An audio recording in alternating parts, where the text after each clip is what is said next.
Collide rules. Number 1. Outside help is not allowed unless it benefits both characters. Number 2. If there is multiple cannons of a character, we will choose the ones that will give the fairest matchup. Number 3. The field or animation does not depict how the fight would go. It is merely for entertainment. Number 4. Non-canon is not allowed for either characters, unless, however, we are using a specific non-canon form of a character. We hope you enjoy the episode.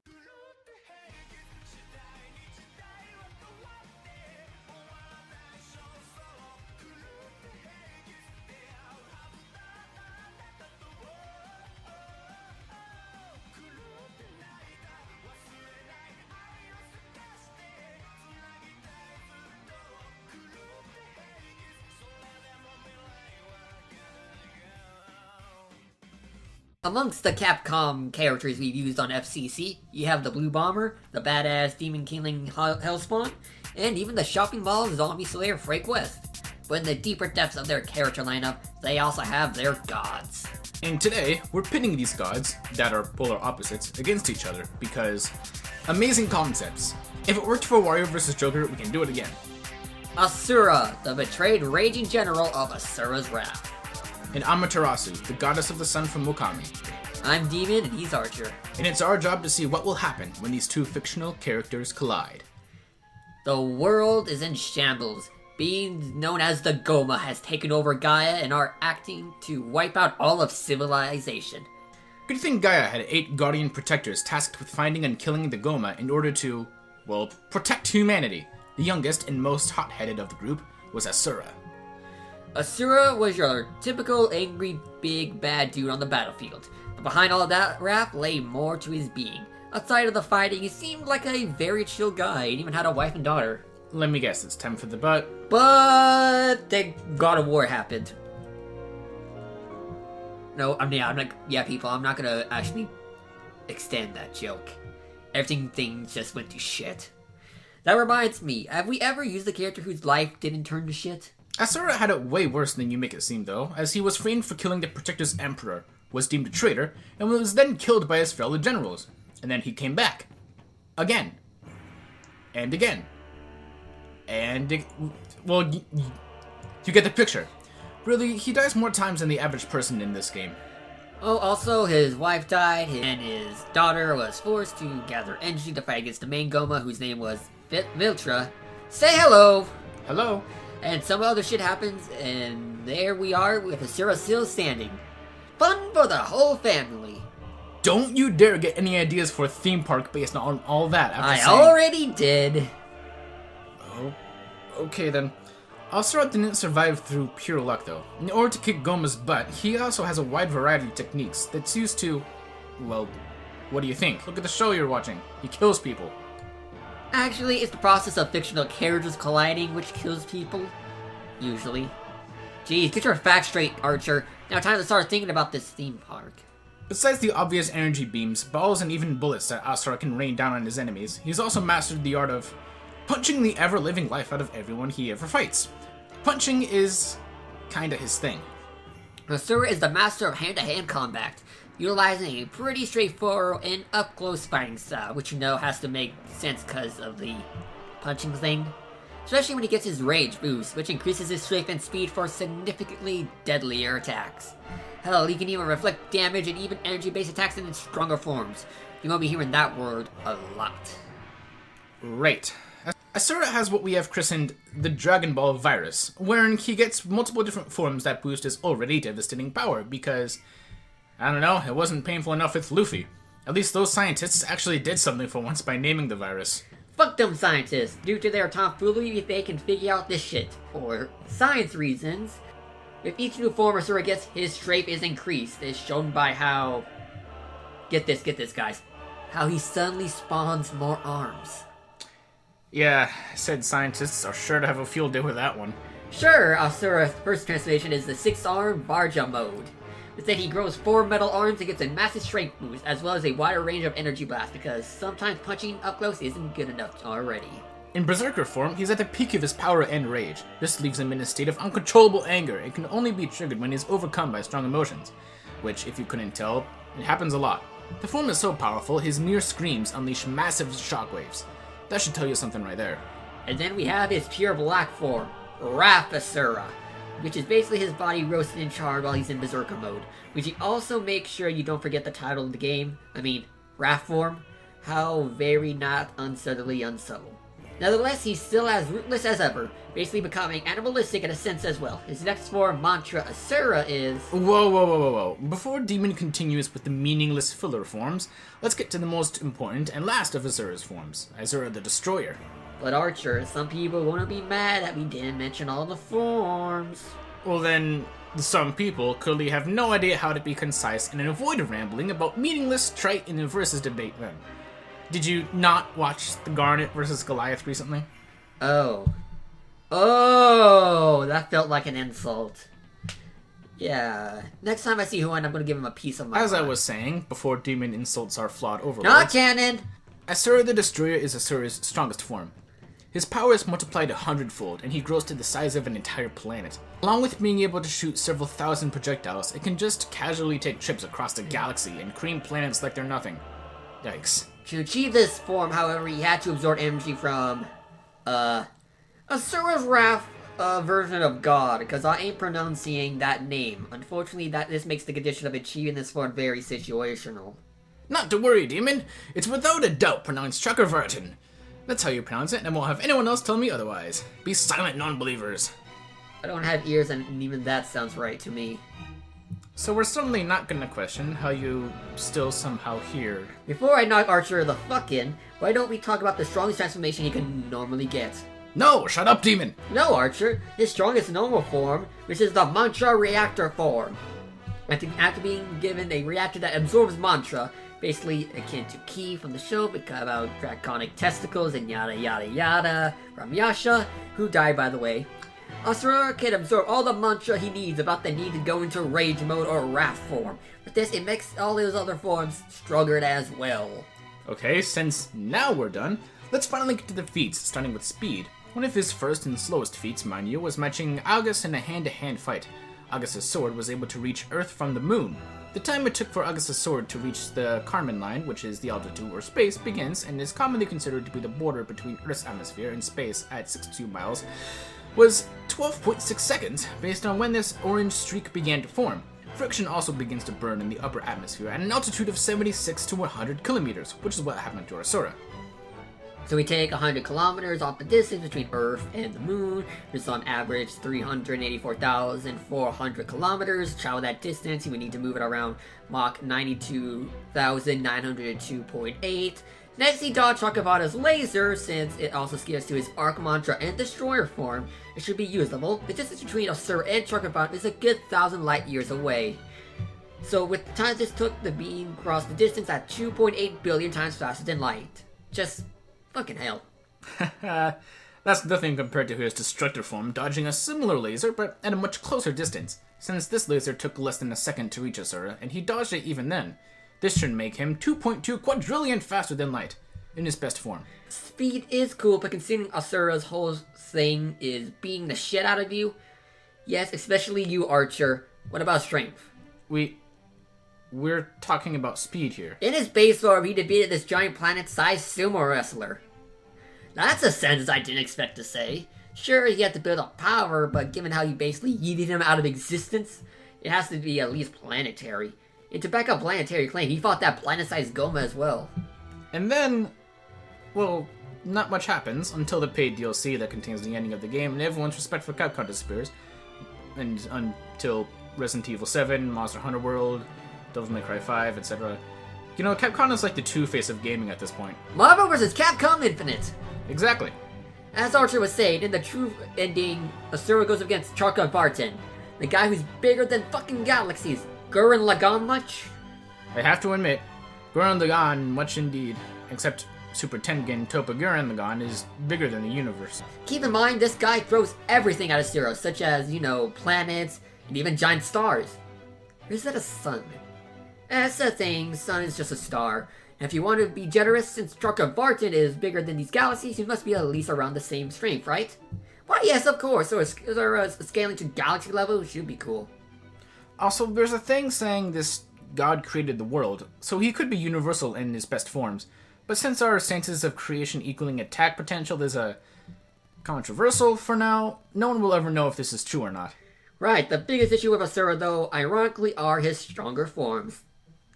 You see, to accomplish his best feats, he has to get into his best forms, and he can't do that normally, and usually starts in the weakest state and has to build up his strength and power over the course.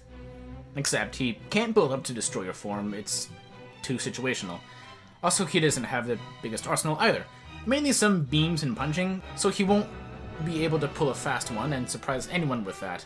And while it stated that Asura is immortal, it only stated that he's immune to being killed via conventional means. He can still be hurt and even killed by people that are basically gods. Plus, he's always mad, which could impair his judgment. I mean, it's in the title of his game for fluff's sake. Well, let's be fair, he's angry throughout the entire story, and he still managed to get shit done. Angry or not, you better have the power to shake the galaxy, or else you'll soon fall victim to Asura's wrath. Okay, that was a decent pun. 9 out of 10. Thank you, Red Stick Man. Now explain to me how Amaterasu was in the game as well. Oh, right, that happened. Next character.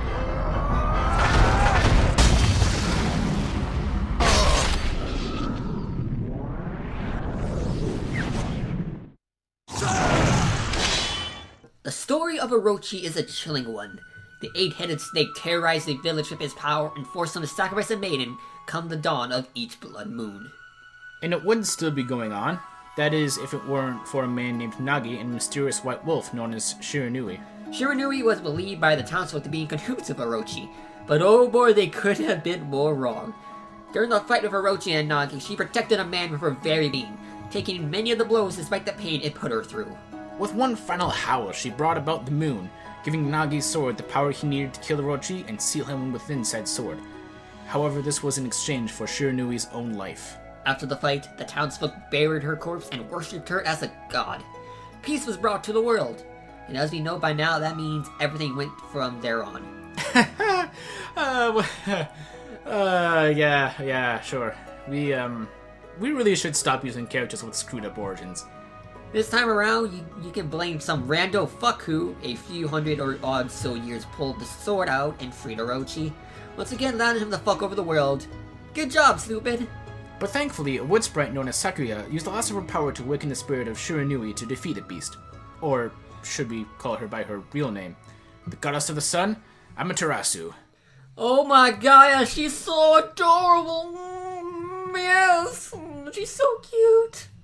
Demon, please, save your gushing for later. As I said, Amaterasu was the goddess of the sun, and even the mother of all life in actual Japanese mythology. She still is in Okami. Fun fact, Okami is a fantastic name for this game, as it means wolf. Good job, Capcom. And when she came back to life, she basically single-handedly killed Orochi. Yay! But by doing so, she inadvertently opened up a danger far more deadly than Orochi ever was. Whoops. Fuck, well, to fight against this new antagonist foe, she needed a substantial arsenal. Her first weapon is the mirror she holds on her back. She can either swing it around so hard that blunt force charm will be the least of your worries, or use it as a nifty shield to reflect and protect herself from enemy attacks. She also has Nagi's old sword as well, the same one that originally put down the big old Orochi in the past. She can use it for quick slashes or stronger ones to push back enemies. Then she uses these different types of beads that she uses for massive chain damage that Demon uses for nearly 75% of the game. It's busted, but it's good busted. Very strong like used in game much. Whatever. She can also use these as bullets that she can fire from a distance as well.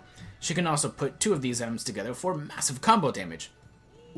Wait, she's shooting beads at people? What? But that's not all. She has access to the 13 brush techniques she was originally bonded with. The first one she gets is Ryomagami, which is rejuvenation, basically bringing back to life, that kind of stuff. Next is Takagami, which gives her the power slash, which can damage multiple enemies at once. The third brush is the Hanagami, which gives power of the green sprout. This allows her to use nature for new platforms. Next is Bakugami, which gives her the power of the cherry bomb, which makes her able to summon giant bombs, of course. There's also one where she can change the day to night and night to day. There's also one that lets her control water, wind, fire, ice, and even thunder. And most of all, she has the Veil of Mist, which allows her to freaking slow down time itself. Yet having the power of 13 gods will open the gates to some crazy powers. Speaking of said gods, that leads us to Amaterasu's feats. As a start, she basically created stars in the first few moments of the game and finished entire constellations. Oh right, also these said constellations are a part of her. You see, the first god you talk to explains that each one has turned themselves into said constellations, and these gods were all once one with Amaterasu, meaning she already had around solar system powers at the beginning of the game. Now that's nothing compared to when she spun the entire Whirlpool galaxy with one of her most basic abilities. And note these abilities should scale to her fully since it's her own celestial power making her brushstrokes. Actually, Demon, this Whirlpool galaxy can be used for a speed feat as well if you think about how fast they're going to spin it. How fast is it? Around, let's see, hold on, I need to get my reading glasses. Let's see, it's gonna create the 7, add the 10, multiply by 5, yes, no, by 20, yes, around 6 and 9 trillion, 375 billion, 200 million massively faster than light speeds. Is that fast? Yes, you complete fool. Shit, it's not even scaling to Orochi. You see, during the talk with the Celestials in the game, they said Orochi was fast enough to swim through all the nearby stars to find the Celestial Plane, which further backs up MFTL speeds. She should scale to Orochi since in the game they went into time travel shenanigans. Yes, this happened, Japanese mythology is just full of time travel, you see. When she did go back in time, she fought the fully powered Orochi for the past of her Shiranui self. Which she should be able to be as strong as, or even stronger than, since she did get said form during the end of the game against Yami. Yami also took the power of the constellations from Amaterasu, and she still beat his butt, until he pulled a sucker punch. You know that Orochi did semi-make Yami since he came from that weird darkness that came out of him when he died, so it should be battleable. God or not, Amaterasu unfortunately still has her flaws. For one, her abilities all run from how much ink she has for her celestial brush. Yes, it refills on its own, but if she uses it all too fast, it leaves her open for attack. Am I the only one noticing that this literal god of the sun is limited by ink quantity for a magical god brush? Also for a sun god, she's not too bright-ish. English much, maybe? That's my problem, I don't know my English. Yeah, she knows how to find enemy weaknesses for quick kills, but she's still just a dog. Also, her final form is too situational. Never seen that before, though, either. She had to get it with a DBZ Spirit Born sort of method, having everyone cheer for her, and then boom, transformation. But hey, despite all that, she's still the cutest dog in gaming history. You gotta give her that. Just look at her. G-Man, I can't believe I'm saying this, but I agree with you. She is the best dog. Yes, she is. She is the cutest dog. She's the cutest.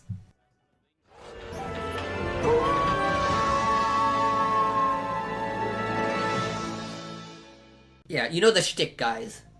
See you after the prediction videos.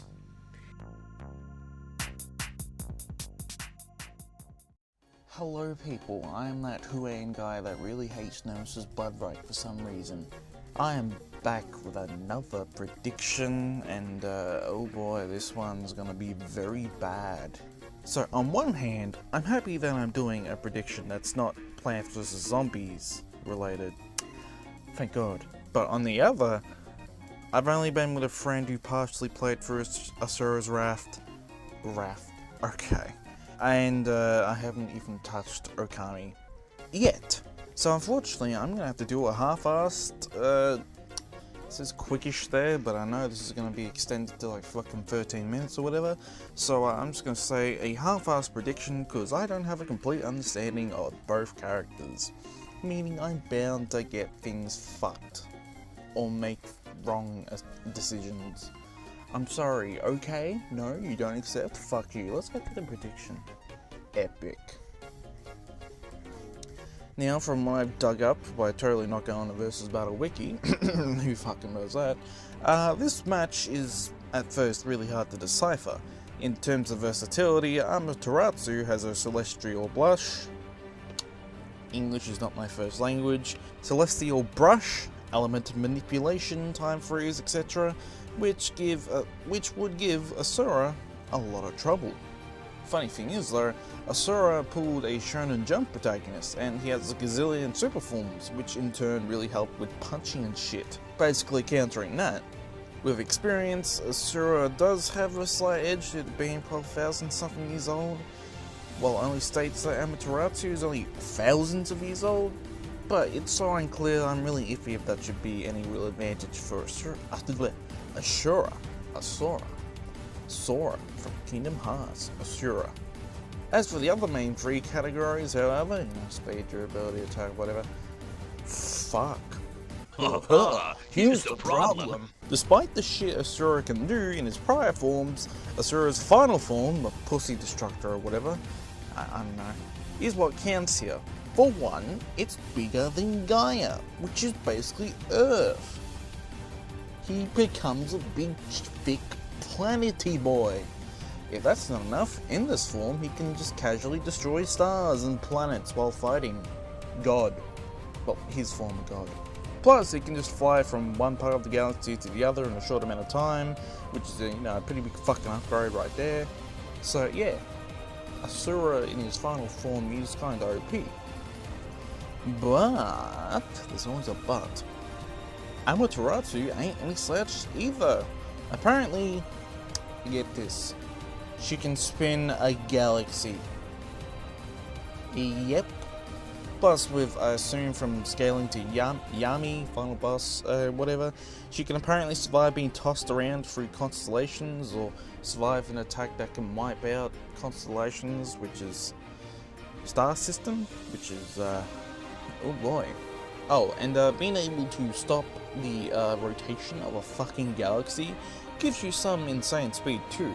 And apparently she also has the Shirai new form, which is like a reincarnation of her, which is like stronger than she already was. Okay, I think it's just a super form. As you can tell, this is really a half-assed prediction. Case in point, Ama is fucking strong.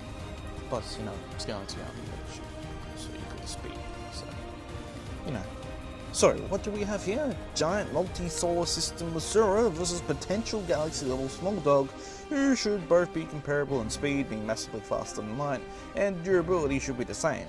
And with how equal these characters are, it's bound to get to this level where Asura is going to go all final form and shit. So, pretty close. Oh, and Asura's immortality thing, which I forgot to mention earlier, one, no limits fallacy, and two, even if that's the case, it can be bypassed if Asura is killed by, he can be killed by other godly people and shit. And Amaterasu is a god. So yeah, big fucking object versus small object that can harm big objects, similar to what we had with K. Rool versus Luffy. In the complete opposite of that situation, however, I believe Amaterasu might be able to pull through in the end. And really, it just comes down to, if she can just fucking spin a galaxy, what's stopping her from spinning and absolutely fucking over a giant Asura by just tossing him around everywhere? Sure, Asura will always be on the offensive all the time, meaning Amaterasu will be jumping from star to star and whatnot. However, being able to control a celestial body like a fucking galaxy gives you some major power which Asura doesn't really have an answer for. So there you go. Amaterasu should be able to take it in a very, very close and long grueling fight, after which a galaxy or two would certainly cease to exist. Maybe 3, I don't know. Once again, I'm sorry for the half-assed prediction, but until I actually play both games proper, this is the best I can do. Also, I hear there's some out-of-versal, hyper-versal shit for Amaterasu, but I can't be bothered to actually search that up until I play Okami, so shut up. Anyways, you all heard me ramble on long enough, so let's let the next prediction play or something, or just the end. Bye. Oh, in the case where the galaxy fee is like fucking invalid or bad or Doom's not using it, whatever, it's invalid, Asura should be able to fucking take it stomped, because, Amaterasu loses the ability to spin around a giant Asura, meaning Asura will eventually fuck over Amaterasu. Actual rip. Oh yeah, by the way, don't play Fortnite. Fortnite kinda bad though. Okay, bye. And so Archer and I had come to a conclusion. The winner is Amaterasu. Oh boy, get ready for the Asuras Wrath fanboys, Archer. Don't worry, I've got the pillow fort ready to go. We survived Sonic and Dragon Ball, so I'm sure we can handle this. Now let's explain. This battle was pretty tricky to decipher. While yes, Asura has far more universal feats, which are bigger than Amaterasu's galactic feats, there is a major issue with that. Yeah, Big Bad Asura can't really get into that form fast enough. Remember when he said you can get into a few of his more basic forms of these? While they're impressive, they pale in comparison to Amaterasu's base feats, which is where we would start with these two, since it's not fair to put Asura fully powered against her base stats, and her Shiranui form never really showed much in terms of feats, so we just started them at base, and Amaterasu destroys them this way. Hey Demon, most versus shows don't start their fighters in their strongest forms. Shut up, rabbit fanboys don't like common sense, you know this. Yes. Anyway, if he had the time to get into those stronger forms, he could very possibly have an easier chance to win. But in their base forms, Amaterasu just destroys him. For one thing, let's look at its strength. The raw power output. Asura's best strength feats are against these giant planet-sized beings at the beginning and end of the game. Now that's impressive, granted the average Joe isn't doing that stuff, but then let's compare to what Amaterasu did at the beginning of her game, which was creating stars and harnessing the power of constellations. Way more powerful than what Asura has done. Remember, a single star is a sun. But Archer, didn't we say Asura's analysis that creation feats are necessarily equal to power? I don't remember that at all. I'm kidding, yes I remember that.